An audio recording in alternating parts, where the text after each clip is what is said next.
So we just got done solving equations that had sine and cosine, and we really still need that big picture idea in the back of our mind when we start this, that when we're solving for the angle measure, we're not given an interval, something that like we're only looking from 0 to 2 pi.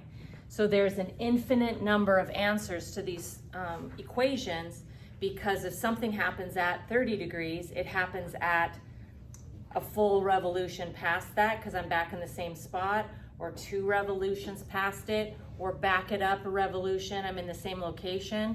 So we're gonna have an infinite number of solutions, and for sine, cosine, secant, and cosecant, answers repeat every 2 pi. That's their period. But when it comes to tangent and cotangent, they repeat every single pi. So we're just gonna file that away for a moment. Step 1, get the trig function by itself. So I went and subtracted 2 divided by root 3.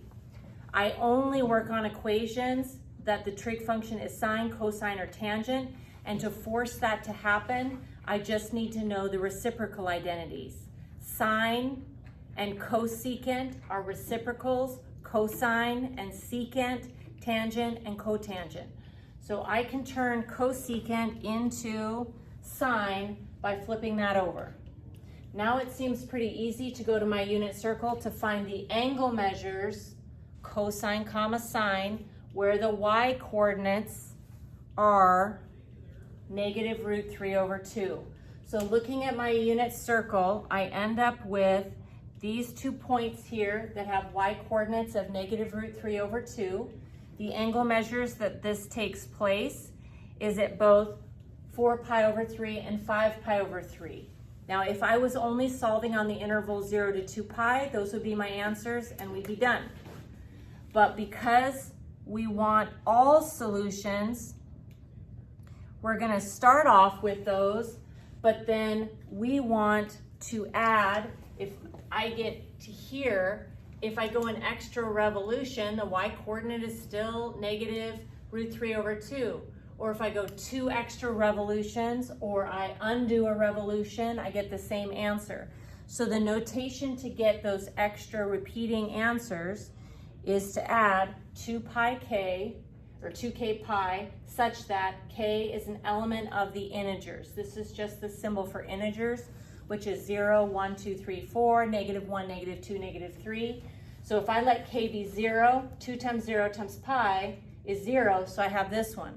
If I plug in 1, 2 times 1 times pi, I've just added 1 extra revolution. If I substitute 2, 2 times 2 times pi is 4 pi. I've added in 2 revolutions. If I let k be negative 1, I'm subtracting a revolution, and so that's what's getting me my extra answers. I want to do the same thing on this one, and so these 2 are my solutions. Now I'm going to show you in a moment why I know I need both of these, but you should check, like I'm going to show you that on the next example, and I just don't want to have to do that twice to make this video super long.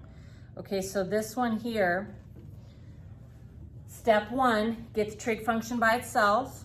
Okay, so I added over 1. I don't like equations that have something other than sine, cosine, and tangent. So I'm going to turn this one into tangent by taking the reciprocal of 1, but the number 1 is 1 over 1, so the reciprocal is still 1. All right, so now the next thing is I'm going to be looking at my unit circle specifically for where is the slope 1, because the real meaning of what tangent is, your y coordinate divided by your x coordinate, it's the slope. So I'm looking on my unit circle for where the slope is 1. I made a brief one here. This is slope 0. There's a slope of 1. Here's a slope of undefined, a slope of negative 1, a slope of 0, and so on. If this was, let's say I had a slope and it was equal to a fraction here, I would divide to get the number. And if that number is bigger than 1, I know it's steeper. If it is less than 1, it's this one. So I can find them pretty quickly without having to go and divide the y coordinate by the x coordinate everywhere. Okay, so that's gonna happen. I'm gonna have the slope is 1 here and here. So that's happening at pi over 4 and 5 pi over 4. So ultimately, yes, these are my answers. And if I was solving only on the interval 0 to 2 pi, I'd be done. But if I want all solutions, unlike secant, cosecant, sine, and cosine, those ones repeat every 2 pi. Answers to tangent and cotangent repeat every single pi. So I'm going to add on k pi to both of these. And if I let k equal 0, 0 times pi is 0, so I get this back. I use 1. 1 times pi is pi. I add pi.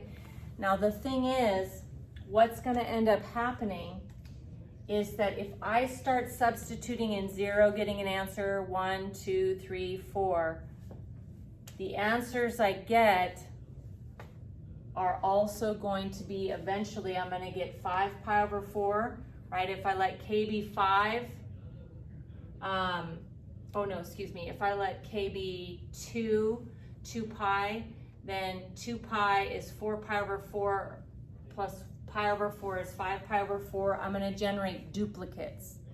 I don't want to go through, and if you can see, let k be 0, 1, 2, 3, 4, 5, 6, 7, 8, 9, 10. Let this one be 0, 1, 2, 3, 4, 5, 6, 7, and you'll see that this one generates all of those and itself.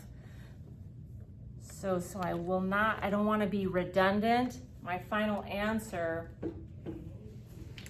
I'm going to cross this one out, and I'm only going to use this as my final answer because I don't need both.